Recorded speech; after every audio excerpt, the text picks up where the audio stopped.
Peoples party और MQM के रहनुमाओं के इत्तेफाक राय से जारी होने वाला Sindh people's local government ordinance 2012 इत्तेहादी हुकूमत के लिए इम्तिहान बन गया।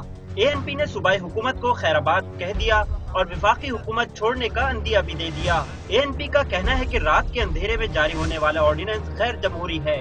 इस वक्त पार्लियामेंट है, असम्बली में जो चीज़ आनी चाहिए थी वो डायरेक्ट एक ऑर्डिनेंस के जरिए आ गई, इसलिए वो हमारी पार्टी ने ये फैसला किया कि हम सिंध में जो कोalition हुकूमत से हम अलग हो।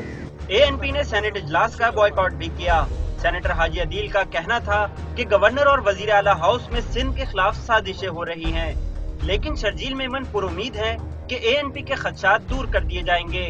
अगर ये फैसला अगर है तो पीपल्स पार्टी जो है वो तमाम इत्तेहादियों को साथ लेकर चलना चाहती है, क्योंकि हम मुफाहमत की पॉलिसी पे यकीन रखते हैं और एएनपी हमारी एक बहुत ही अच्छी इत्तेहादी रही है।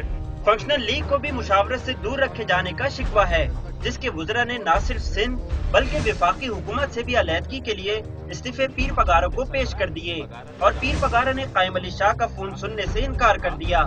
हमने जो फैसला किया है सिंध के अवाम के मफाद में फैसला किया है और जो सिंध को तोड़ने की साजिश की गई है उसके खिलाफ फैसला किया और जो सिंध में दो तरीके का निज़ाम राइज करने की कोशिश की गई उसके खिलाफ फैसला किया है और हमें ऑन बोर्ड न लेने की वजह से ये सब फैसले किए। कराची में सिंध बचाओ कमेटी के तहत कौम परस्तों का इजलास हुआ, जिसमें बल्दियाती ऑर्डिनेंस मुस्तरद करते हुए 13 सितंबर को सिंध भर में हड़ताल का ऐलान और वजीर आला हाउस के घेराव का फैसला किया गया।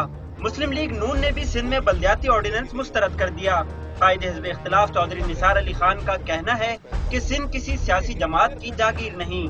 सदर ने साबित कर दिया कि वो अपने मुफादात के खातिर सिंध धरती का सौदा भी कर सकते हैं।